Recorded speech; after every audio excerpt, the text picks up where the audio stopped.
주영석 기자의 뉴스 속으로. 뉴스 속으로는 예방과 치료의학도 최고, 리퍼도 최고, 시니어 어르신들에게 서울 메디칼 그룹이 최고, 서울 메디칼 그룹 제공입니다. LA 등 남가주 지역이 지난주부터 계속되고 있는 폭염으로 큰 어려움을 겪고 있는데 이 때문에 건강관리에 각별히 신경을 써야 한다는 지적이 나오고 있습니다. 이 100도가 넘는 불볕더위가 지난 일주일 가까이 이어지고 있는 상황입니다. 이번 주에도 폭염이 계속될 예정이어서 전력 대란도 함께 우려가 되고 있다는 소식입니다. 또 이 보리스 존슨 총리의 후임으로 리즈 트러스 외무부 장관이 확정이 돼 영국 역사상 세 번째이자 최연소 여성 총리에 오르게 됐습니다. 자, 주영석 기자. 안녕하십니까. 지난 주말 너무 더웠죠? 정말 더웠습니다. 저도 이거 미국에 살면서 이렇게 LA에 살면서 이렇게 더운 게 처음이었던 것 같아요. 저도 이렇게 정말 오래 삽니다만은 이렇게 더운 건 처음이었던 것 같아요. 습도가 이렇게 높았던 적도 없었거든요. 네. 저는 항상 토요일 날 근무를 하기 때문에 오후에는 집을 나서서 이제 회사로 오는데요. 라디오 코리아로 오는데 집 문을 여는 순간에 훅 하고 들어오죠. 훅 하고 들어오는데 깜짝 놀랐습니다. 정말 깜짝 놀랐어요. 대구 같았어요. 네, 저는 그냥 한증탕에 들어가는 느낌이었고요. 이렇게 날씨가 이렇게까지 더우면 어떡하지 막 걱정이 될 정도로 더웠고요. 참고로 어제 일요일도 이 LA 다운타운 이곳 한인타운이 100도가 넘었습니다. 맞아요. 103도. 네. LA 다운타운 이쪽이 100도가 넘기가 쉽지 않은데 쉽지 않죠. 정말 그 요즘 더운 그런 날씨고 이번 주도 뭐 계속 90도가 넘네요. 오늘도 지금 현재 82도 최고 기온이 지금 LA가 94도로 예보되어 있는데 이번 주 내내 지금 90도가 넘는 그런 더위인데 예전에도 폭염은 사실 뭐 찾아왔는데 이번에는 뭔가 좀 차원이 다르게 느껴집니다.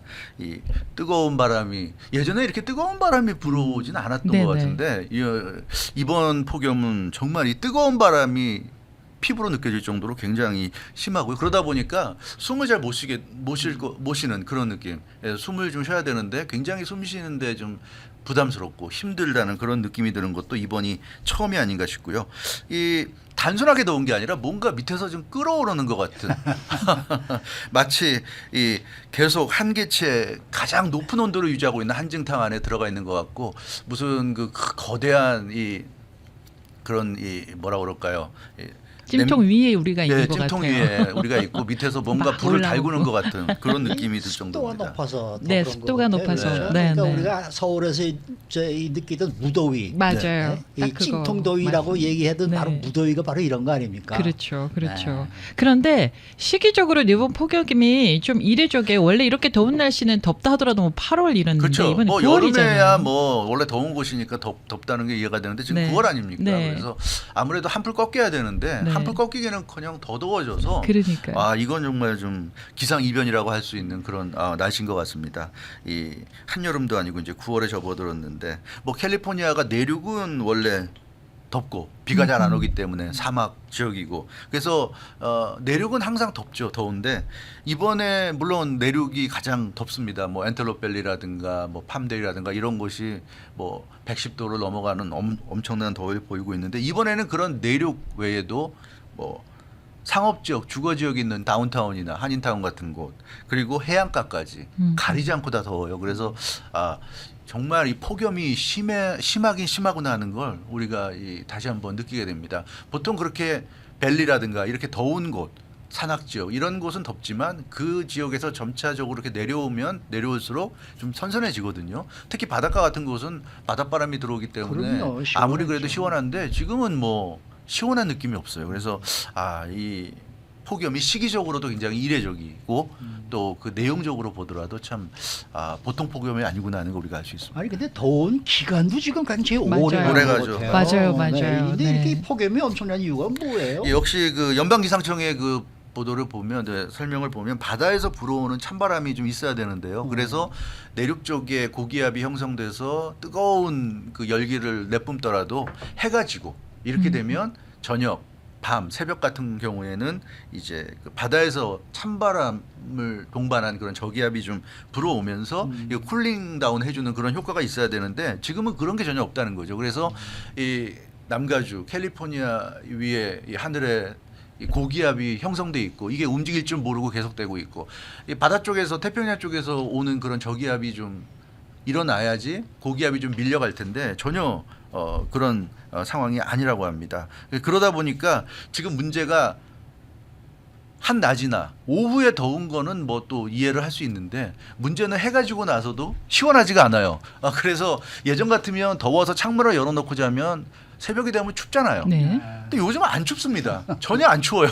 그래서 이 정말 심각하구나. 심각해요. 예, 달궈진 이 열기가 밤이 돼도 해가 져도 이게 좀 가시지 않는다는 거, 이것 때문에 굉장히 좀 걱정스러운 상황입니다. 그래서 전력 사용량이 늘어나면서 정전 사태가 우려된다는 소식도 나오고 있는 거고요. 맞습니다. 네. 캘리포니아에 전력을 공급하고 있는 독립 시스템 오퍼레이터죠. 캘리포니아 아이소가 이 폭염으로 전력 사용량이 급증하고 있다고 밝혔는데 특히 앞으로 며칠 동안이 고비가 될 것 같다 언급했습니다. 구체적으로 이제 오늘 월요일 저녁부터 전력 수요가 공급량보다 더 많아질 거다. 그 지난 주말 토요일 이런 때 거의 이제 공급량 한계치까지 접근했고 이제 오늘 저녁부터는 수요가 공급량을 이제 능가하게 될 거다 이제 이런 얘기고 내일 6일 화요일에는 전력 수요가 캘리포니아 역사상 최고치를 기록할 것이다 이렇게 예측해서 좀 많은 우려가 나오고 있습니다. 네. 근데 지난 주말부터 전력 사용량은 이미 한계치 예. 다다른 것 같아요. 그렇죠. 지난 3일 토요일 날 44,000 메가와트의 전력을 사용했다고 이게 이제 캘리포니아주 전체적으로 사용한 것으로 좀 나타났는데 토요일 날이 굉장히 더웠잖아요. 그래서 네. 토요일 날 특히 이 전력 사용량이 많았고 내일 저녁 화요일 저녁에는 5만 메가와트를 지금 넘을 것이라는 예측도 나오고 있습니다. 계속되는 폭염 때문에 어마어마한 양의 좀 전력을 사용할 것으로 관측이 되고 있는데요. 근데 또 그렇잖아요. 사실 한낮에 아무리 뭐 절전을 하라고 하지만 에어컨을 끄고 견디기가 좀 어려워요. 못 지금 견뎌요, 못 거의 견뎌요. 불가능한 수준입니다. 그래서 이게 절전을 웬만하면 우리도 동참을 하고 싶지만 지금은 거의 이게 불가능한 수준이 아닌가 싶은데 아무튼 그러다 보니까 걱정이 많아요. 엘리오트 메인저 이 캘리포니아 아이소 회장 겸 CEO가 상당히 긴박한 순간이다 이렇게 지금 설명을 하고 있습니다. 오늘 저녁부터 내일 그리고 한 모레까지 사흘 동안 이 캘리포니아 아이소가 지금 비상근무 체제에 들어간다고 하는데요.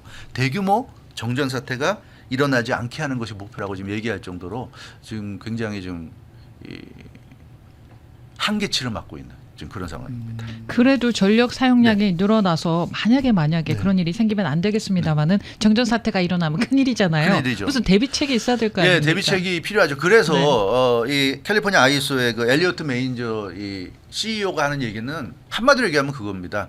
그 예방책을 잘 강구해서 그 공급보다 수요가 더 늘어나지 않도록 하는데 최선을 다하겠다. 일단 수요가 공급보다 초과하게 돼가지고 어디선가 정전 사태가 일어나게 되면 그거 복구하는 게 굉장히 어렵다고 그럽니다. 더군다나 지금처럼 모든 지역이 다 전력 사용량이 높아진 상황에서 전력 복구하기가 굉장히 어렵기 때문에 그런 대규모 정전 사태가 일어나지 않도록 예방하는 데 최선을 다하고 있다. 그게 현재로서는 최선이다. 이런 얘기를 하고 있고요. 그러면 어떻게 예방하느냐? 대략 뭐 몇 가지 좀 얘기가 나오고 있는데요. 백업 발전소를 가동해서 전력을 더 많이 생산하는 것. 그래서 조금 공급보다 이 사용량이 늘어나는 것 같아도 그 전에 백업을 가동시켜 가지고 그것을 커버하는 이런 식으로 하는 방법이 있고요. 또 타주에서 전력을 구입해서 공급하는 방안. 그러니까 캘리포니아만의 지금 전력은 한계치에 이르렀으니까 빨리 타주에서 전력을 가져와서 위기를 넘긴다. 이거 있고요. 다른 하나는 디맨드 리스판스 프로그램을 가동하는 겁니다. 디맨드 리스판스 프로그램은 피크타임 때 절전에 동참하는 캘리포니아 주민들에게 금전적으로 보상을 해주는 뭐 이런 방법이라고 그럽니다. 그래서 자발적인 전력 사용량 감소를 유도하는 사람들 중에는 또 특별히 더위를 잘 참는 분도 계세요. 그래서 대부분은 힘들지만 나는 뭐 에어컨 꺼도 견딜 수 있어 이런 분들은 뭐 에어컨을 끄고 견디고 뭐 그렇게 해서 전력 사용량을 확 낮추게 되면 그런 분들은 보상을 받을 수도 있다고 그럽니다. 아무튼 이런 여러 가지 방법으로 지금 대응책을 강구하고 있다고 그러는데 과연 이런 대응책이 통할런지 피크타임에 빨래만 하지 않아도 많은 도움이 네, 되지 않을까 그렇죠. 싶어요. 아니 근데 뭐 솔선수범해서 누구든지 좀 절전을 해야죠. 그렇죠. 주말에도 사실 뭐 에어컨을 78도로 놔라 그래도 저는 80도로 지금 놓고 있거든요. 네. 80도로 나도 더울 텐데. 후덥다라는 덥다라는 좀 조금 네네. 덥다라는 느낌이 있지만 그래도 뭐 80도면은 뭐 양호한 편이었고 그다음에 전등도 이 전체 불보다는 이 스탠드 가스 네네. 스탠드 이 불을 이렇게 하나만 켜서 지금 있고 저녁 때 말이죠. 저는 이렇게 지금 열심히 노력을 하고 저는 사실 너무 더워서 에어컨은 어떻게 할 수가 없고 에어컨은 사용하는데요. 대신에 TV 안 보고요. 그 시간에 TV 안 보고 세탁기 사용을 좀 안 하고 냉장고를 열고 닫을 때마다 굉장한 전력 맞아요. 소모가 된다 그래서 냉장고를 사용하는 거 최소화하고 이런 식으로 대응을 하고 있는데 아무튼 참 우리 심각하긴 방송을 합니다. 들으시는 청취자 여러분들도 조금 협조를 해주셨으면 네, 좋겠습니다. 그래야 될 것 같습니다.